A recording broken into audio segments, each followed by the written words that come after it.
Abraham. Nice to see you again.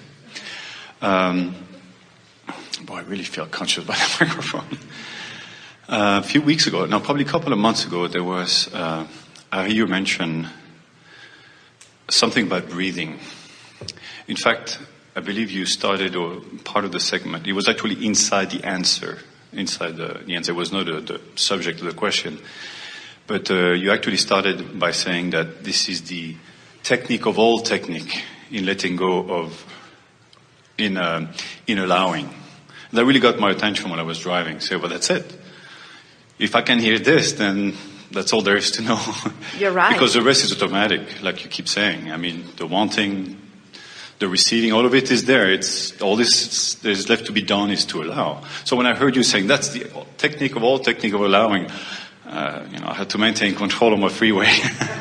and surprisingly, no, you didn't go on, you only talk about it for a couple of minutes and you kept it very simple. I was just hoping you could maybe expand on this idea of using breath, breathing, something as basic as breathing to allow, to put us in a place of allowing.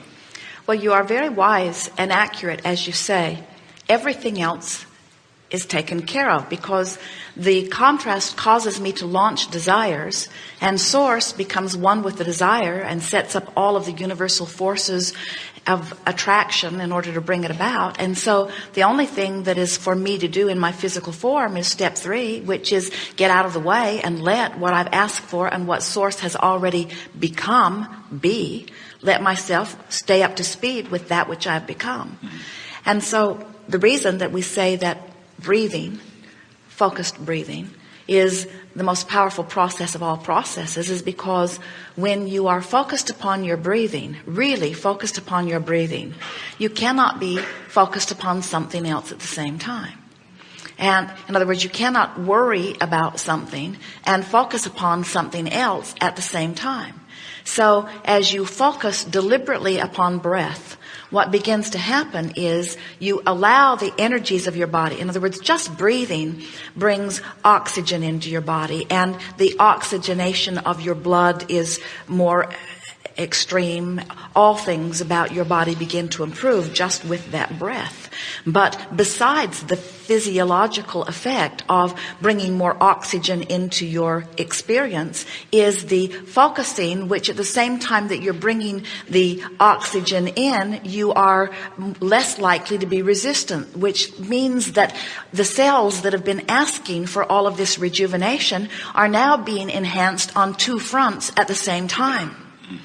And so as you breathe more and more deeply, what begins to happen is you begin to feel your resistance lifting. And as you begin to feel your resistance lifting, you begin to feel yourself feeling relief, which is your evidence of actually turning more into the stream and allowing yourself to go. Really, it is the answer. It's the best part of meditation. It's the best part of yoga. It's the best part of running. It's the best. There is so much that almost everyone that talks about being in the zone is doing something that causes them to breathe more. So it's interesting, however, that the idea of just sitting and breathing more is a little bit more trouble than most of you want it to be or would think that it is. In other words, breathing on purpose takes some focus. And most people, we wanted to tease you a little bit and say, well, we don't need to talk about it more because it's so simple. Breathe more and thrive. Step 1, step 2, step 3, and step 3 is breathe. But the reason that it seems to take more convincing is because it does take some attention and some focus in order to breathe. When you breathe deliberately, if you are running, let's say that every day you are taking a brisk walk and you are bringing in more oxygen. Have any of you noticed the improvement of your mood when you walk? Especially when you walk by yourself, which means there's nobody walking with you who is complaining or to whom you can complain. In other words, you're less likely to complain out loud anyway when you're by yourself, and so these are other advantages. In other words, you're walking, you're taking in the oxygen, you're focused upon whatever it is you're doing with your body, and you're thriving on all fronts, and that is why. Okay, so the crux then is the absence of thought, because I'm focused on my breathing. The absence of thought or the absence of resistant thought. And so what running does, you're focused upon what you're doing. And so there's no resistant thought. What sitting and breathing deliberately does is you cannot focus upon something that's bothering you and upon your breathing at the same time. And wait, let us give you what is at the heart of this. You are a being made up of beings. You have trillions of cells that are all vibrational, and they all, without exception, benefit by the oxygen that you're breathing, by all that is contained within the air that you're breathing, and by the energy that you are allowing. So your deliberate breathing is more beneficial because of the energy than it is anything else. But everything that comes with it is beneficial to your body too.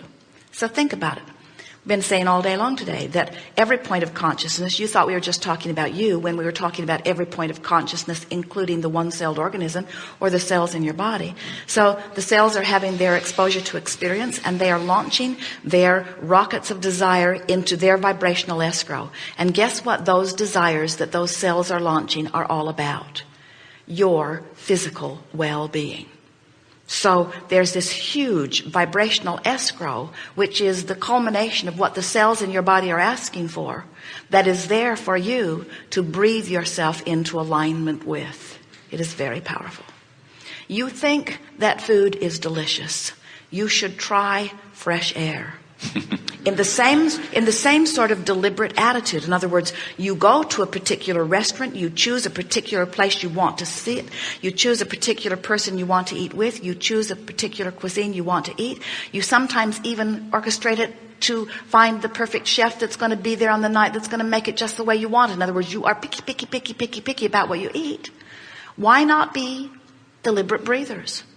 Why not look for the air? Why not deliberately go outside? Why not go out there at the time of the day that you think that the air is even the most beneficial? Why not take yourself to places deliberately with the intention of breathing? Why not open your windows more often? Why not sit under the tree more often? Why not go to the gardens where the air is even fresher? Why not go to the ocean? You have very much around here where the air is even better. Why not deliberately become a breather? Why not fill your lungs with the very best that you can give them? You say, why not focus and thrive?